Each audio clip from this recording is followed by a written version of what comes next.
దైవ సంగమా, తదుపరి ప్రభువైనటువంటి యేసుక్రీస్తు యొక్క మాదిరిని మనం వెంబడించవలసిన వారుగా ఉన్నామని మనం ధ్యానిస్తూ వస్తున్నాం. పసిప్రాయంలో యేసుక్రీస్తు, యవన ప్రాయంలో యేసుక్రీస్తు. అలాగే ఏ పాపం లేకున్నా కూడా దేవుని యొక్క నీతిని నెరవేర్చడానికి బాప్తిసమిచ్చి యోహాను చేత బాప్తిసం పొందినటువంటి యేసుక్రీస్తు.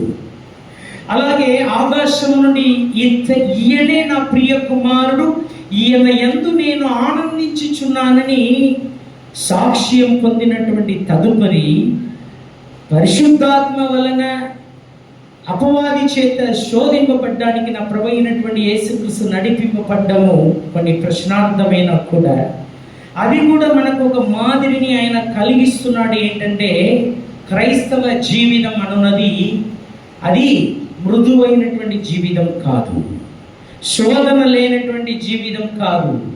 ఎన్నో విధమైనటువంటి శోధనలను, నిందలను, అవమానములను పౌలు గారు ఏమంటారో తెలుసా?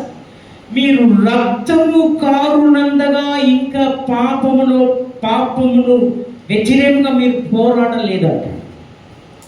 అంటే పాపమును ఎదిరించడం కూడా ఒక విధమైనటువంటి పోరాటమే. ఇంకా ఎన్నో ట్రాన్స్లేషన్లో బైబిల్ మనకి ఈ యొక్క మొబైల్ ఫోన్లో, ఆండ్రాయిడ్లో దొరుకుతూ ఉన్నది. అలాగే వెంటనే మనము ఏదైనా పాటను పాడాలంటే వెంటనే మనము గూగుల్లో వెళ్ళేసి ఆ పాటను కొట్టినట్లయితే అది వచ్చేయగలదు. కానీ అదే విధానంలో మనల్ని ఈజీగా పడగొట్టేది. ఈ దినాల్లో ఎందుకమ్మా ఇన్ని ఏదో ఒకటి జరుగుతున్నది, అది మన మొబైల్ ఫోన్లో రికార్డు కానీ వీడియో కానీ అవుతున్నది. ఎంతో గందరగోళమును సృష్టించడం గమనార్హమైనటువంటి విషయం. అలాగే ఈ దినాల్లో ఉండేటువంటి ఈ యొక్క ఆధునిక పరిజ్ఞానం అన్నది మనుషులకు మంచిదైనా కూడా, మరలా చెప్తున్నాను, రక్తము కారునందగా ఇంకా మీరు పాపముతో పోరాడలేదనేసి పౌలు గారు అంటారు. కావున నా ప్రియమైనటువంటి దైవ సంగమా, క్రైస్తవ జీవితం అన్నది పోరాటముతో కూడినటువంటి జీవితమే. దానికి జస్ట్ ఒక ఉదాహరణ మాత్రం వచ్చి నేను ముందు సాగుతున్నాను. ప్రభువైనటువంటి యేసుక్రీస్తు తమ ఎదుగు వచ్చేటువంటి వారికి ప్రసంగించి, వారికి బోధించి, వారి ఆకలితో ఉండకుండా వారికి కడుపు నిండా చేపను, రొట్టెను వారికి ఇచ్చి, దేవుడి యొక్క వాక్యంలో అక్కడ చదువుతాము, నేను చదవడం లేదు. ఏం జరుగుతున్నదంటే జనములను వారి ఇంటికి పంపించేశాడు. కానీ శిష్యులను ఎక్కడికి పంపిస్తున్నాడో తెలుసా? అద్దరికి వెళ్ళుదాం అనేసి సముద్రంలోనికి పంపిస్తాడు. హల్లెలూయా, హల్లెలూయా. అయ్యా, కడుపార తినినటువంటి జనులను మీరు ఇంటికి వెళ్ళి నిద్రపోండి. కానీ ఎవరిని పిలిచినాడో, ఎవరిని ఉద్దేశించి పరలోక రాజ్య విస్తీర్ణ కొరకు వారిని వేరుపరిచాడో వారిని సముద్రంలోనికి పంపించి ఒక వాగ్దానం ఇస్తున్నాడు, అద్దరికి వెళ్ళుదాం రండి. కానీ యేసు లేడక్కడ. వారు ప్రయాసపడుతూ ఉన్నారు ఆ యొక్క పటవను నడిపించడానికి. నా ప్రియమైనటువంటి దైవ సంగమా, ఈ లోకంలో మీరు గమనించినట్లయితే ప్రతి ఒక్కరిని కూడా యెహోవా దేవుడే పోషిస్తున్నాడు. ఉదయమున సూర్యుని వెలిగింపచేస్తున్నాడు, వర్షమును ఆయన కురిపింపచేస్తున్నాడు. అలాగే ప్రతి ఒక్క కార్యమును చేసేటువంటి యెహోవా దేవుడు. కానీ తన శిష్యులను మట్టుకు ఏం చేస్తున్నాడంటే ఒక మాట ఇస్తున్నాడు, వాగ్దానం ఇస్తున్నాడు, అద్దరికి వెళ్ళుదాం అనేసి. వెళ్ళేటువంటి వారిని ఎక్కడ పంపిస్తున్నాడో తెలుసా? సముద్రంలోనికి పంపిస్తున్నాడు. అలాగే మీ జీవితంలోను, నా జీవితంలోను ఒకవేళ సముద్రం వంటి అనుభవంలో మనం వెళ్తున్నామా? దేవునికి స్తోత్రం చెప్పండి. మనం ఎవరమమ్మా? ప్రభు శిష్యులమై ఉన్నాం. హల్లెలూయా. కావున మనం ధైర్యం చెంది ఉందాం.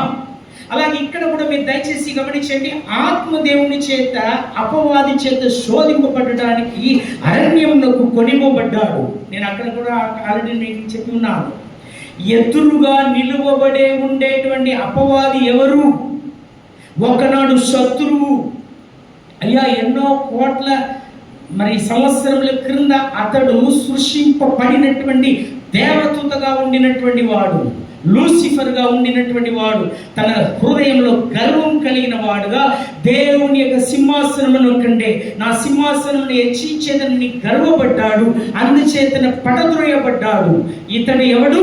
పడిపోయినటువంటి శత్రువు, పడిపోయినటువంటి పగ కలిగినటువంటి వాడు. అతడు ఇప్పుడు యేసుక్రీస్తునకు ఎదురుగా పడి ఉన్నాడు. ఆత్మదేవుడు తీసుకొచ్చి అక్కడ నిలువ పెట్టడం జరుగుతున్నది. అరణ్యంలో నుండి ఎవరిని తోడుకొని వెళ్తున్నారో తెలుసా?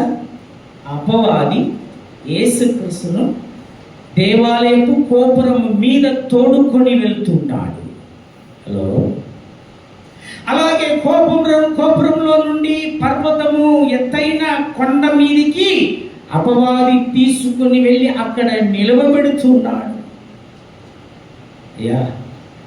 నా యేసుక్రీస్తు ఆ విషయంలో కూడా తండ్రి యొక్క చిత్తమును నెరవేర్చడము నిజముగానే ఆశ్చర్యకరమైనటువంటి కార్యం.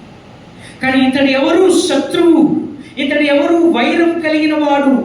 వీడు ఎవడని తెలుసమ్మా? యోహాను అపోస్తలుడు రాస్తాడు తన యొక్క పత్రికలో, ఆది నుండి వీడు నరహంతకుడుగానే ఉన్నాడు. తదుపరి తన బిడ్డలను, దేవుని బిడ్డలను ఎప్పుడైనా కూడా పడద్రోయడానికి ప్రయత్నం చేస్తున్నటువంటి వాడు. అందుచేతనే తన పోలిక చొప్పున సృష్టింపబడినటువంటి ఆదాం హవ్వను పడగొట్టినటువంటి వాడే వీడు. వాడు ఎదురుగా నిలవబడ్డాడు. నా ప్రభు అయినటువంటి యేసుక్రీస్తు అక్కడ కూడా తాను తగ్గించి కూర్చున్నాడు.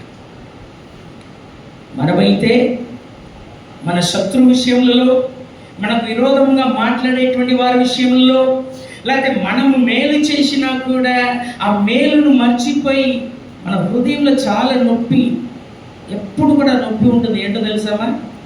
మన చేతులారు మేలులు పొందిన వారు మనకు విరోధంగా మాట్లాడినప్పుడు, విరోధంగా చేతలు లేకపోతే ఏదైనా చేసినప్పుడు చాలా బాధపడతాం. ఇదిగో నేను ఇంతగా మేలు చేశాను, కానీ వారు మేలును మర్చిపోయినారనేసి. కానీ ఆ శత్రువులు ఎదురుగా నిలవబడినప్పుడు మన యొక్క స్పందన ఎలా ఉంటుంది? ఇంకా కొంతమంది ఉన్నారు. ఇప్పుడు దయచేసి గమనించండి. అయినా కూడా యేసుక్రీస్తు తాను తగ్గించుకునిచున్నాడు. దేవుని యొక్క వాక్యం చేత శత్రువుని ఎదిరించుచున్నాడు. అలాగా అతడు పారిపోవడం జరుగుతున్నది. అలాగే అక్కడ ఉండేటువంటి మరొక అంశం ఏమిటి? వీడు ఎప్పుడు కూడా తొందరపాటు కలిగిస్తాడు. అయ్యా, ఉపవాసం కాగానే సహజంగా భోజనం అనున్నది సహజం. కానీ నువ్వు అక్కడ వెళ్ళి కాదు, ఇక్కడనే. అలాగే దేని నిమిత్తముగా రాళ్ళు సృష్టింపబడినదో ప్రతిదీ కూడా ఆ యొక్క ఉద్దేశములతో సృష్టింపబడి ఉన్నది. కావున ఆ యొక్క ఏ ఉద్దేశం చేత సృష్టింపబడి ఉన్నదో ఆ ఉద్దేశమును మార్చడం అపవాది యొక్క పని.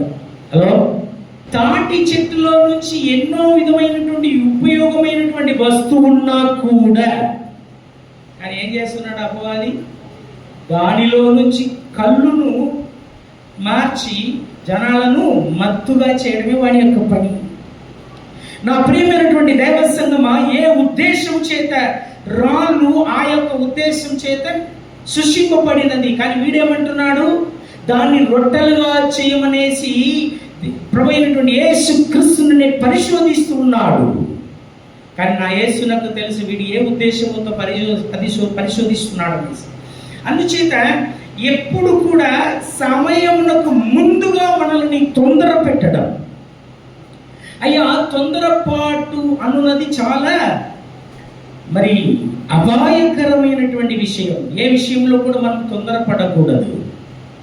ఓకే, ఇప్పుడు దయచేసి గమనించండి. ఇలాంటి పరిస్థితుల్లో అపవాది ప్రభువైనటువంటి యేసుక్రీస్తును శోధిస్తూ ఉండడం మనం గమనించినాము. అయితే ఈ దినాన్న మత్తయి 4:13 ఒకసారి చదువుకుందాం.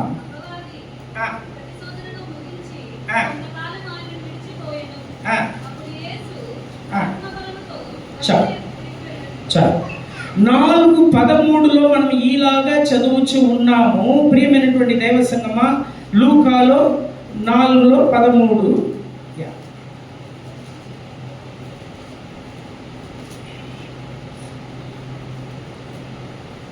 లూకా 4:13 అపవాది ప్రతి శోధన ముగించి సమయము వచ్చి వరకు ఆయనని విడిచి పోయెను. ఇది తర్జమా ఓకేనా? మీ మళ్ళీ ఒకసారి చదవండి మీ తెలుగు బైబిల్. అపవాది ప్రతి శోధనను ముగించి కొంతకాలం ఆయనని విడిచిపోయాను. అంటే నా చేతిలో ఉండేటువంటి యాక్చువల్లీ ఇంకొక బైబిల్, అది యాక్చువల్లీ రెఫరెన్స్ బైబిల్. దానిలో సమయం వచ్చే వరకు అనేసి చాలా క్లియర్గా రాయబడి ఉంటుంది. అయితే తెలుగులో ఏముంటుందంటే కొంతకాలం వరకు విడిచి పెట్టి, తమిళ్లో కూడా అలాగే ఉంటుంది, కొన్ని దినములు విడిచిపెట్టడం. దయచేసి గమనించండి. అయితే నా ప్రియమైనటువంటి దైవ సంగమా, ప్రభు అయినటువంటి యేసుక్రీస్తును శోధించేటువంటి శోధకుడు ఏం చేస్తున్నాడో తెలుసా? ఇక్కడ ప్రతి శోధనను ముగించి అనేసి మనం గమనిస్తాము, కానీ తమిళంలో మీరు గమనించవచ్చు, శోధన అన్నీ ఆయన ముగించిన పిదప ఇప్పుడు ఏం చేస్తాడో తెలుసా? కొంతకాలం ఆయనని విడిచిపెట్టి వెళ్ళడం. అయ్యా, 3 విధమైనటువంటి శోధనలు మనం గమనిస్తున్నాం. మొట్టమొదటి శోధన అరణ్యంలో జరుగుచున్నది, రెండవది దేవాలయపు గోపురం మీద జరుగుచున్నది, మూడవదిగా ఎత్తైనటువంటి కొండ మీద జరుగుచు ఉన్నది. ఈ యొక్క శోధన అన్నీ కూడా ఒకసారి ముగించడం అన్నది జరగలేదు. ముగించినాడే కానీ కొంతకాలము యేసును విడిచి ఆయన వెళ్ళడు. మనం ఆల్రెడీ గమనించినాము, అపవాది యొక్క కుయుక్తులు తంత్రములు మనం ఎరుగని వారం కాము. సహజంగా వాని యొక్క కుయుక్తులు తంత్రములు మనం ఎప్పుడైనా గుర్తెరిగినట్లయితే మనం ఎప్పుడు కూడా సమస్యలిపోవు.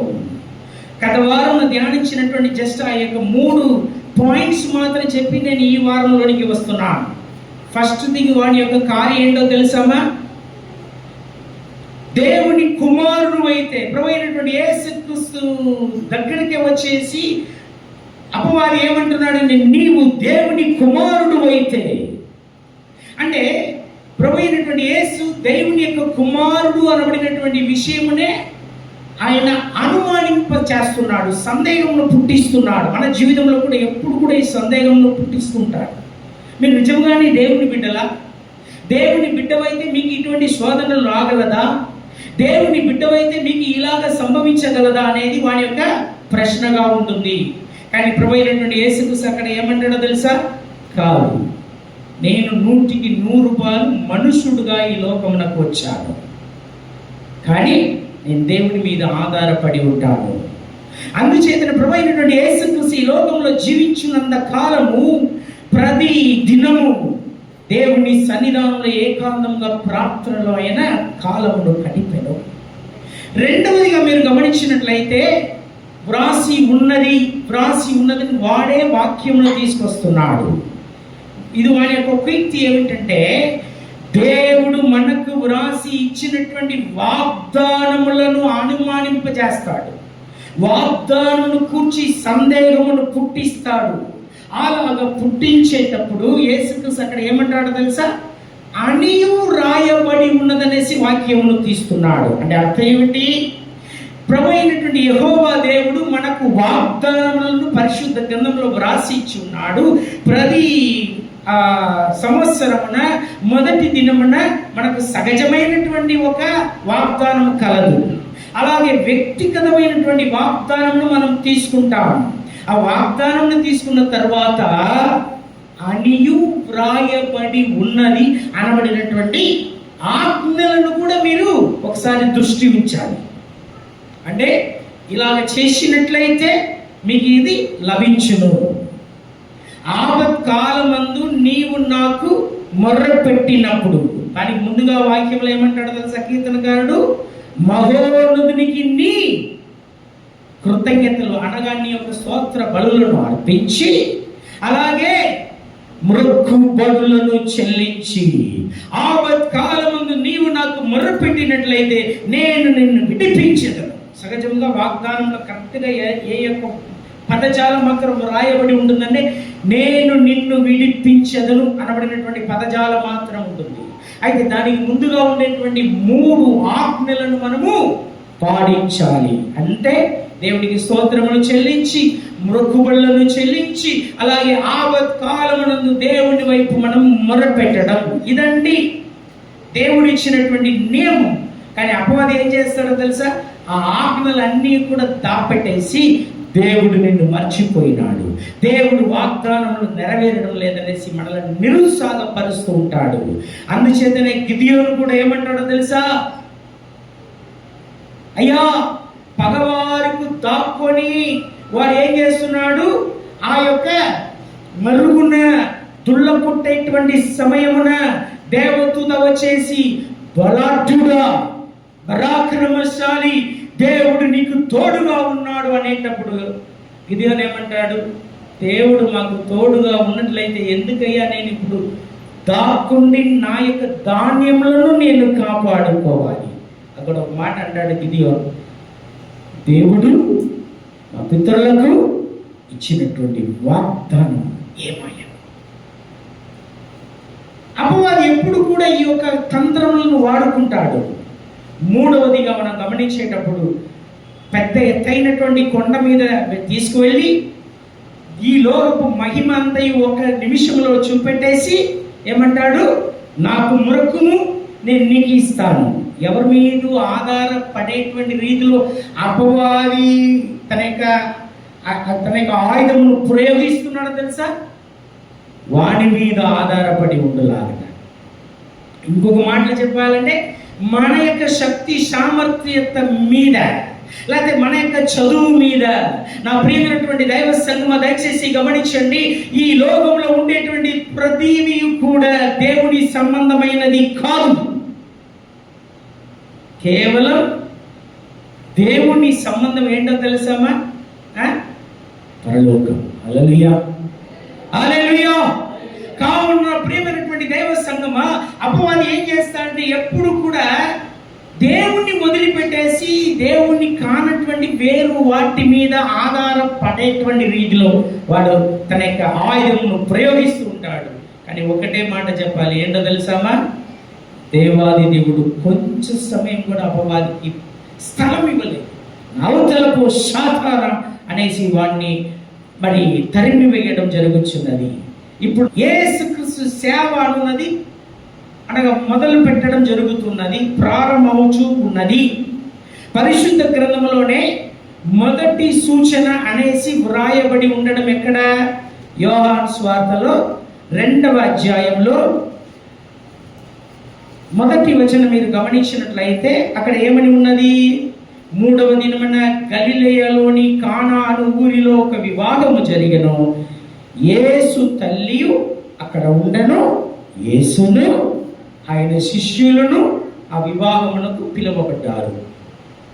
మీరు ఇదే వచనంలో 11లో గలిలయలోని కానాలో యేసు ఈ మొదటి సూచక క్రియను చేసి తన మహిమను బయలుపరచెను. అనగా యేసుక్రీస్తు, అయ్యా దయచేసి గమనించండి, ఆయన బాప్తిసం పొందిన తర్వాత ఉపవాసమునకు వెళ్తున్నాడు, అపవాది చేత శోధింపబడ్డాడు. ఆ తర్వాత యోహాను 2:11 చదువుచున్నాం, యేసు క్రీస్తు చేసిన మొదటి అద్భుతం అనేసి మనం చూస్తున్నాం, మొదటి సూచక క్రియ అని చూస్తున్నాం. కానీ దానికి ముందుగానే అక్కడ యేసుక్రీస్తు శిష్యులు ఉన్నారు. మీరు మత్తయి సువార్త తర్వాత మరి లూకా సువార్తలో గమనించిన యేసుక్రీస్తు శిష్యులను పిలిచినటువంటి ఆ సందర్భములు వ్రాయబడి ఉంటుంది. ఏర్పాటు చేస్తున్నటువంటి లేకపోతే శిష్యులను వేరుపరిచేటువంటి ఆ విషయంలో వ్రాయబడి ఉంటుంది. కానీ నేను చెప్పవలసినటువంటి కార్యం దయచేసి గమనించండి, యేసుక్రీస్తు ఇప్పుడు పరిచర్యను మొదలు పెడుతున్నాడు. పరిచర్యను మొదలుపెట్టి జస్ట్ ముందు సాగేటప్పుడు ఆయన శిష్యులను తన కొరకు ఏర్పరచుకొనిచున్నాడు. శిష్యులను ఏర్పరచుకునేటువంటి సందర్భమున చిత్రంగా లేదా? నా ప్రభు అయినటువంటి యేసుక్రీస్తు శిష్యులను వేరుపరిచినప్పుడు 11 మంది కాకుండా అక్కడ ఇంకొకడు ఉన్నాడు. వాడు ఎవడు? ఇస్కారియోతు అయినటువంటి యూదా. వాడి గురించి ప్రభు అయినటువంటి యేసుక్రీస్తుకు తెలియదా? అయ్యా వెనకమాల కొన్ని దినములైన తర్వాత అంటే శాస్త్రుల చేతిలోను యాజకుల చేతిలోను తనను అప్పగింపబోయేటువంటి వాడు వీడే అని తెలియదా? తెలిసినా కూడా వాడిని తన దగ్గరనే పెట్టుకున్నాడు. ఇంకా ముందు సాగుదా, అక్కడ శిష్యులు ఉన్నారు. అలాగూ శిష్యులు ఉన్నా కూడా నా ప్రియమైనటువంటి దైవ సంగమ దయచేసి గమనించండి. ఇప్పుడు 2:13 నుంచి 16 అదే లూకా సువార్త యోహాను సువార్తలో 2:13 నుంచి 16 వరకు ఒకసారిగా చూద్దాం. అంటే శిష్యులను ఏర్పరిచిన తరువాత అయ్యా ఈయన చేస్తున్నటువంటి కార్యం ఏంటంటే మీరు వేరే సువార్త పుస్తకంలో మీరు చదవచ్చు. ఆయన గలిలయకు డైరెక్ట్ వెళ్తున్నాడు. గలిలయకు వెళ్ళడం ఏంటి? కానా ఊరికి వెళ్ళడం జరుగుతున్నది. కానా ఊరిలోనే మొదటి సూచక క్రియ చేస్తున్నాడు. అయితే దానికి ముందుగానే శిష్యులను ఏర్పరచుకొనిచున్నాడు. శిష్యులను ఏర్పరచుకున్నప్పుడే అక్కడ ఒకడు సాతానుడుగా ఉన్నాడు, అపవాదిగానే ఉన్నాడు, దొంగగానే ఉన్నాడు. ఎప్పుడు డబ్బులను తన యొక్క డబ్బు సంచిలో నుంచి తీసేటువంటి వాడుగా ఉన్నాడు. తెలిసినా కూడా నా యేసు ప్రేమ అటువంటిదమ్మా, వాడిని కూడా తన దగ్గరనే పెట్టుకున్నాడు 3.5 సంవత్సరం. తదుపరి నా ప్రియమైనటువంటి దేవ సంగమా దేవుని ఆలయంలోకి వెళ్తున్నాడు. ఆ దేవుని ఆలయంలోనికి వెళ్ళేటప్పుడు అక్కడ పావురములు అలాగే ఎడ్లు ఈ యొక్క గొర్రెలను అమ్మేటువంటి వాటిని కూడా తోలివేసి పేద ఒక కొరడాన్ని చేసుకుని వారినందరూ కూడా తరిమి వేస్తున్నాడు. అక్కడ ఎవరు కూర్చుంటారో తెలుసా? దేవుని ఆలయంలో పరిసయ్యులు, దేవుని ఆలయంలో శాస్త్రులు కూర్చొని ఉంటారు, దేవుని ఆలయంలో యాజకులు కూర్చొని ఉంటారు. నిజముగానే వారందరూ కూడా దీన్ని చూస్తూ ఉన్నారు. ప్రభువైనటువంటి యేసుక్రీస్తు చేస్తున్నటువంటి కార్యమును చూస్తూ ఉన్నారు. అయ్యా దయచేసి గమనించండి, ప్రభువైనటువంటి యేసుక్రీస్తు రావడానికి ముందే ఈ యొక్క వ్యాపారం జరుగుతూ ఉన్నది.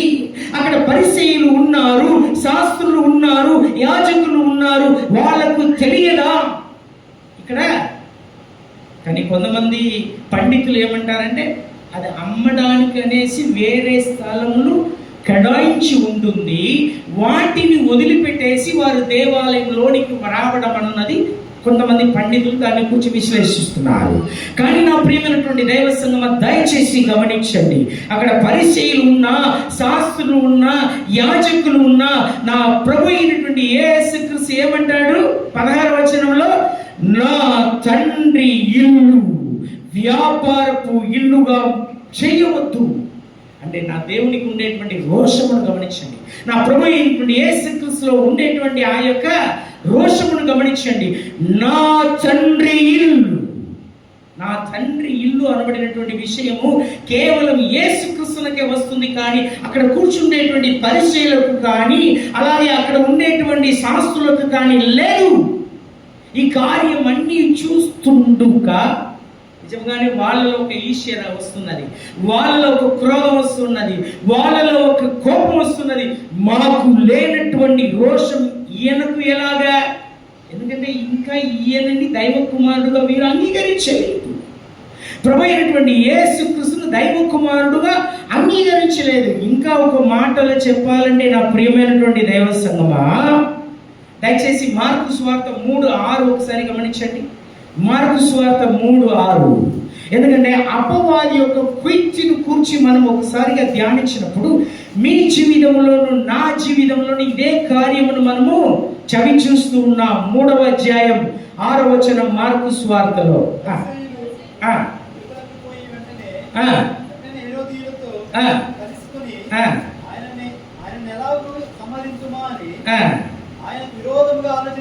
హలో, నా ప్రభు అయినటువంటి యేసుక్రీస్తు యాక్చువల్లీ ఏం జరుగుతున్నదంటే దానికి ముందు దేవుని ఆలయమునకు వెళ్తాడు, అక్కడ యెషయా గ్రంథమును తీస్తాడు, తను కూర్చి వ్రాయబడినటువంటి మాటలను చదువుతాడు, చదివేసి ఆయనను కూర్చి అక్కడ వారి ముందర పెడతాడు.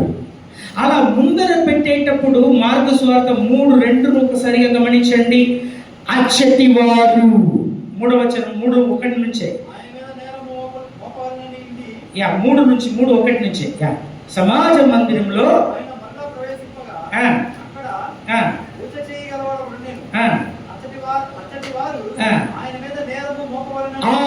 ఆయన మీదు నేరము మోపబలను అని. దయచేసి గమనించండి. అపవాది కొంతకాలం యేసుక్రీస్తును విడిచిపెట్టి వెళ్ళినాడు.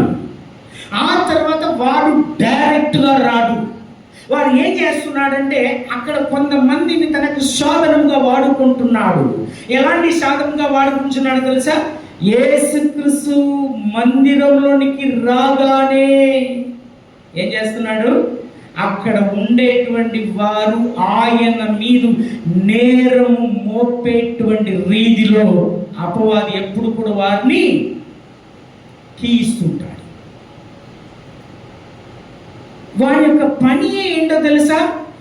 ఎలాగైనా కూడా నేరం మోపాలి. ఇది మన జీవితంలో ఎప్పుడు కూడా తొట్టిల్లు పాటు కలగజేస్తుంటదమ్మా. ఏ పని చేసినా, ఏ కూటమి జరిపించినా, ఏ ప్రార్థన కూడిక పెట్టినా, లేకపోతే మీ ఇంటిలోను మా ఇంటిలోను ఈ యొక్క ఏ రీతిలో దయచేసి గమనించండి, ఏ సమాజంలోనూ గమనించండి, ఏ పనులు చేసినా కూడా అక్కడ ఉండేటువంటి వారు ఏం చేస్తారో తెలుసా? మీరు ఇట్లా కాదు, ఇలా చేస్తే బాగుంటుంది. ఏ విషయం మనం చెయ్యాలనుకున్నా కూడా అక్కడ నేరమును కనుక్కుంటారు. తప్పు పట్టడం అనేది జరుగుతుండదు. మీ జీవితంలో, నా జీవితంలోనూ ఏ యొక్క రీతిలో వెళ్ళినా కూడా. ఇప్పుడు దయచేసి కొత్తగా పెళ్ళైనటువంటి వారు ఉన్నారనుకోండి, వారు భార్య భర్త మధ్యలో ఉండేటువంటి విషయంలో మనం గమనించినప్పుడు ఈవెన్ ఆ విషయంలో కూడా తప్పు పట్టేటువంటి వారు ఖచ్చితంగా ఉంటూ ఉంటారు. ఈ తప్పు పట్టడం లేకపోతే నేరం కనుక్కోవడం అన్నది సహజంగా ఈ యొక్క మనుషుల యొక్క స్వభావంగా ఉంటుంది. అది ఎవరు ప్రయోగిస్తున్నారో తెలుసా? క్రైస్తవ జీవితంలో కూడా క్రీస్తును వెంబడించేటువంటి వారు నానా విధమైనటువంటి ఉద్దేశములతో వెంబడిస్తూ ఉంటారు. కొందరు వాక్యం వినడానికి, కొందరు ఆహారము కోసము, కొందరు స్వస్థత పొందడానికి. కానీ కొందరు మాత్రం దేని నిమిత్తంగా వెంబడిస్తుంటారో తెలుసా? ఆయన దగ్గర ఏదైనా నేరములు ఉంటాయా, తప్పులు ఉంటాయా అని చెప్పేసి. ఎందుకంటే ఈయన రాగానే ఏం చేస్తున్నాడు? దేవాలయంలో ఉండేటువంటి ఆ యొక్క వ్యాపారస్తులను అందరిని కూడా తరిమి వేస్తున్నాడు. నేను ఆల్రెడీ చెప్పాను, అక్కడ ఉండేటువంటి పరిచయులు, అక్కడ ఉండేటువంటి శాస్త్రులు, అక్కడ ఉండేటువంటి యాజకులు నిజమానే వాళ్లకు కోపం వచ్చి ఉంటుంది. ఎందుకంటే మేమే కదా ఈ సంఘంలో పెద్దగా ఉన్నాము, మేమే కదా ఈ సంఘంలో బాధ్యత కలిగిన వారుగా ఉన్నాము, మాకు లేనటువంటి రోషము నీకు ఎందుకు? ఎందుకంటే ఇంకా వీరికి అర్థం చేసుకోలేదు, ఈయన నిజముగానే దేవుని యొక్క కుమారుడుగా మెస్సయాగా వచ్చి ఉన్నాడని ఉండినటువంటి విషయం వారు అర్థం చేసుకోలేదు. కానీ ఏం చేస్తుంటారో తెలుసా? ఎలాగైనా నేరం మోపాలి. మీ అందరికీ బాగుగా తెలుసు, ఒక స్త్రీని వారు ఏం చేస్తున్నారు? తరుముకుంటూ వస్తున్నారు. అందరి చేతుల్లో రాళ్ళు కనబడుతూ ఉన్నది. వెంటనే యేసుక్రీస్తును అడుగుచున్నాడు, అయ్యా మోషే ధర్మశాస్త్రం అంటుంది ఈమె వ్యభిచరించి ఉన్నది, కావున వ్యభిచరించినటువంటి స్త్రీను రాళ్లతో కొట్టాలి, కాబట్టి నువ్వు ఏమంటావు? అక్కడ మనం ఇలాగే చదువుతాం, అటు రాళ్లతో కొట్టవచ్చు అంటే అలాగే తప్పు పడతారు. అంటే నీవు ధర్మశాస్త్రం నెరవేర్చడానికి అనగా నువ్వు దాన్ని కొట్టివేయడానికి కదా వచ్చినావు అనేసి అంటావు. కానీ ధర్మశాస్త్ర ప్రారంభం ఎలాగా పాటించవచ్చు అనేసి నేరం మోపుతారు. ఒకవేళ నువ్వు కొట్టవద్దంటే నువ్వు ధర్మశాస్త్రంనే అతిక్రమిస్తున్నావు అనేసి. అందుచేతనే నేరము మోపడానికే అక్కడ ఒక వ్యభిచారి స్త్రీను తరుముకుంటూ వస్తున్నారు. కానీ యేసుక్రీస్తు ఏమన్నాడమ్మా? ఏం చేసినాడు? వంకినాడు, నేలలో వ్రాయడం మొదలు పెడుతూ ఉన్నాడు. అక్కడ మీరు గమనించినట్లయితే నిజంగానే తల ఎత్తి చూసినప్పుడు ఎవడు కూడా లేడు. యేసయ్య ఏమన్నాడు? మీలో పాపం లేని వాడు మొదటి రాయి వేయవచ్చును అనేటప్పుడు అక్కడ ఎవరు కూడా లేకుండా పోయినారు. తల ఎత్తి చూస్తే ఆమె మాత్రం నిలవబడి ఉన్నది. ఆమెతో కూడా నా యేసుక్రీస్తు ఏమన్నాడమ్మా? నేను కూడా నిన్ను శిక్షించను, ఇంక మీదట పాపం చేయకు. అనగా యేసు క్రీస్తు మీద ఎలాగైనా నేరము మోపడానికి, నేరము పట్టడానికి, తప్పు పట్టడానికి ప్రయత్నం చేస్తూ ఉండడం సహజం. అది ఎవరి యొక్క క్విక్తి, ఎవరి యొక్క తొందర? అపవాది. కొంతకాలం వరకు మాత్రమే విడిచిపెట్టినాడు, కానీ అతడు డైరెక్ట్గా రాకుండా కొంతమంది అనగా ఆయుధములుగా వాడుకోవడం జరుగుతూ ఉన్నది. ఈవెన్ కొన్ని దినముల తర్వాత ప్రభు అయినటువంటి యేసుక్రీస్తు తన యొక్క దుఃఖములు కూర్చి, తన యొక్క అంటే శ్రమలను కూర్చి, సిలువను కూర్చి బోధిస్తూ ఉండగా మనుష్య కుమారుడు మనుషుల చేతిలో అప్పగిప్పబడవలసినటువంటి అవసరం ఉండేటప్పుడు పేతురు ఏం చేస్తున్నాడు? ఆయనను పక్కకు తీసుకువెళ్ళి ఆయనను గద్దిస్తూ, ఇది నీకు జరగకూడదు, ఇది నీకు జరగకూడదు. అప్పుడు నా యేసుక్రీస్తు ఏమన్నాడు? బలా, నన్ను బాగుగా ప్రేమిస్తున్నటువంటి శిష్యుడా, నా మీద ఎంత ప్రేమ కలిగి నా నీవు శ్రేయ అభిలేష కలిగి ఉన్నావు కాబట్టి నన్ను ఇంతగా శ్రమలోనికి వెళ్ళకూడదని చెప్తున్నావు అనేసి మెచ్చుకున్నాడా? నా అవతలకు సాతానా, నువ్వు మనుషులు ఆలోచించేటువంటి రీతిలోనే ఆలోచిస్తున్నావు అనేసి గద్దించాడు. ఇవన్నీ కూడా అపవాది యొక్క ఉపకరణములు. ఈ దినాన దయచేసి గమనించండి. అపవాది వాడుకునేటువంటి ఆయుధం, మనం ఏ పని చేసినా కూడా దానిలో నేరము లేకపోతే తప్పు పట్టడం. మీలో చాలామంది ఎంప్లాయీస్గా ఉన్నారు. మీ ఆఫీసులలో మీ పై ఆఫీసర్ వారు మీరు చేసేటువంటి ప్రతి పనిని తప్పు పడుతున్నారు అనుకోండి, మనసు నీరసించిపోతాం. అలాగే పనికి వెళ్ళేటువంటి మన వాళ్ళు కలరు. మీరు అక్కడ వెళ్ళేసి పనులు చేసేటప్పుడు అక్కడ ఉండేటువంటి వారు, అమ్మా నువ్వు బాగా చేయట్లేదు, ఇంకా బాగా చేయి, అమ్మా నువ్వు ఇది సరిగా చేయలేదు, ఇంకా సరిగా చేయి అనేటప్పుడు మనము నీరసించిపోతాం. నిజముగానే నా యేసుక్రీస్తు తండ్రి యొక్క రాజ్య విస్తీర్ణ కొరకు పరలోక రాజ్యం సమీపిస్తున్నది, మారు మనసు పొందుడని తన కొరకు శిష్యులను ఆయన వేరుపరచుకొని తండ్రి స్వార్థను ప్రకటించేటువంటి సమయమున ఆయనని వెంబడించేటువంటి వారు ఆయన మీద ఎలాగైనా నేరం మోపవలనని. ఇంకా ముందు చెప్పాలంటే నా ప్రియమైనటువంటి దైవ సంగమా, ఒక ఎత్తైనటువంటి కొండ శిఖరం మీదకి తీసుకుని వెళ్తున్నారు నజరేతులో, సొంత ఊరిలో. అక్కడి నుంచి ఆయనని పడద్రోయవలనని ప్రయత్నం చేస్తున్నారు. నా యేసుక్రీస్తు దాన్ని గుర్తెరిగి అక్కడి నుంచి తప్పించుకున్నాడు. అంటే తప్పు పట్టి ఆయన్ని ఎలాగైనా చంపాలి, ఆయనని ఎలాగైనా కూడా నిగ్రహం చేయాలన్నది. ఇంకొక మాట చెప్పి నేను ముగిస్తున్నాను, దయచేసి గమనించండి. ప్రకటన గ్రంథం 12:10లో, ప్రకటన గ్రంథం 12:10లో, ఎందుకంటే నేరము మోపడం, తప్పు పట్టడం అన్నది ఎవరి పనిగా అక్కడ వివరింపబడి ఉన్నదో దయచేసి గమనించండి. 12లో 10వ వచనం.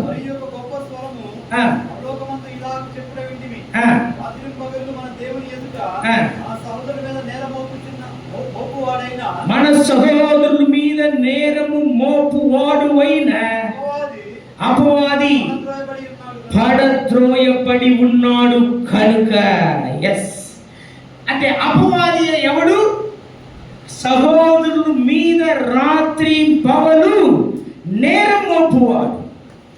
కనుక మీ జీవితంలోను నా జీవితంలో మన మీద ఏదైనా రీతిలో తప్పు పట్టాలని, నేరం మోపవలనని ప్రయత్నం చేసేటప్పుడు దయచేసి గుర్తెరగండి, ఇది వాళ్ళు చేసే పని కాదు, వాళ్ళు వెనక ఉండేటువంటి అపవాది చేసే పనిగా మనం గుర్తెరుగుతాం. ఎప్పుడు కూడా మనం నీరసించిపోవద్దు. నా ప్రియమైనటువంటి దేవ సంగమ, దయచేసి ఒక మనిషిని మాత్రం జస్ట్ ఒక 5 నిమిషాలు మాత్రం పెట్టి ముగిస్తున్నాను. దానియేల్ దర్యావేషు రాజు చేత హెచ్చింపబడినటువంటి పరిస్థితిలో అతనికి విరోధముగా ఆయన మీద ఎలాగైనను నేరము మోపవలనని అక్కడ వారు పన్నాగం పన్నుచు ఉన్నారు. ఎందుకంటే దానియేలు హెచ్చింపబడినటువంటి అధిపతిలో ఒక్కడుగా ఉన్నాడు. కానీ ఇతడు ఎవరు? బానిసంగా తీసుకురాబడినటువంటి వాడు. అలాంటి ఒక వ్యక్తి ఇప్పుడు హెచ్చింపబడ్డాడు అనగానే వెంటనే ఆయన మీద ఎలాగైనా నేరం మోపవలనని ప్రయత్నం చేసాడు. కానీ ఏ విషయంలో కూడా దానియేలు మీద నేరం మోపడానికి వీలు కాకుండా పోయినది. కానీ ఒకే ఒక విషయంలో మాత్రం వారు నేరం మోపగలిగినారు. ఏ విషయము? దానియేలు యెరూషలేము వైపు తన యొక్క కిటికీని తీసి ప్రతిదినం 3 మార్లు ప్రార్థన చేయడం. దేవుని విషయం కాక మరి ఏ విషయంలో కూడా నేరం మోపడానికి వారికి వీలు కాకుండా పోయినది.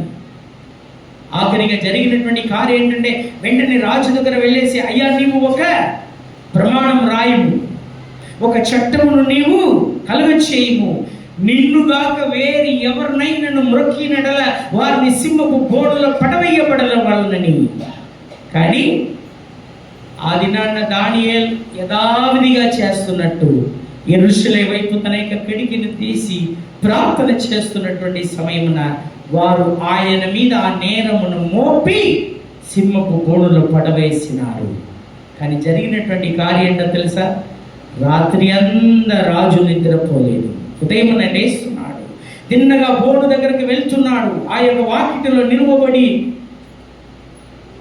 ఎడతెగక రాత్రి పగలు ఆరాధించేటువంటి దేవుని కుమారుడు అయినటువంటి సేవకుడు అయినటువంటి దాసుడు అయినటువంటి దానియేలా, దేవుడు నిన్ను కాపాడినాడా? హల్లెలూయా, హల్లెలూయా. అలాంటి అన్యుల మధ్య దేవుని బిడ్డలకు ఉండవలసినటువంటి ఒక సాక్ష్యము. కానీ దానియేలు ఏమంటాడో తెలుసా? అవును రాజా, నా దేవాది దేవుడు నన్ను కాపాడినాడయ్యా. నా ప్రియమైనటువంటి దేవస్వామి, దానియేలు నీదు ఏ నేరము మోపవలనని ప్రయత్నం చేసినప్పుడు ఈ నేరము చేత సింహపు బోనులో వేయబడినా కూడా నా దేవాది దేవుడు దానియేలును కాపాడినాడు. కానీ జరిగినటువంటి సంఘటన మాత్రం చెప్పి అక్కడికి యేసుక్రీస్తు ఉండేటువంటి ఆ యొక్క కార్యం చెప్పి ముగిస్తున్నాడు. దయచేసి గమనించండి. ఆ దానియేలు 6:24 మాత్రం ఒక్కసారి మనం చదువుకుందామా? దానియేలు గ్రంథం 6:24. దానియేలు 6:24. దానియేలు 6:24. 6:24. దానియేలు మీద నింద మోపిన మనుషులను సింహముల గుహలో పడవేసిరి. అయ్యా, వారిని మాత్రం కాదు, ఎవరెవరు నింద మోపినారో, ఎవరెవరు నేరములు మోపినారో వారిని మాత్రం కాదు, కానీ వారి కుమారులు వారి భార్యలను పడదోసిరి. వారు ఆ గుహ అడుగుకు రాక మునుపే సింహములు పాలైరి. సింహములు వారి ఎముకలను సగితము పగులు కొరికి ఒడిచేసెను. ఇది ఎక్కడ జరిగినటువంటి కార్యం? దానియేలు గ్రంథంలో ధర్మశాస్త్రపు కాలం. నిందలు మోపినటువంటి వారి మాత్రం కాదము, వారి కుమారులు వారి భార్యలను కూడా ఆ యొక్క రాజు ఏం చేసినాడంటే సింహపు బోనులో పడవేసినాడు. సింహములు వారిని పాడు చేసి పడేసినది.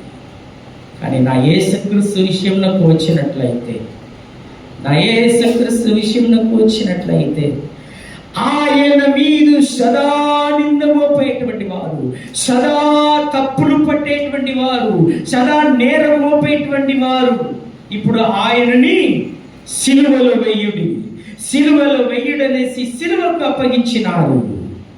కానీ సిలువలో ప్రేలాడేటువంటి యేసుక్రీస్తు తాను మొట్టమొదట పలికినటువంటి ఆ యొక్క సిలువలో పలికిన పలుకు ఏంటో తెలుసామా? తండ్రి, వీరు ఏమి చేయుచున్నారో వీరు ఎరుగరు కనుక వీరిని క్షమించండి.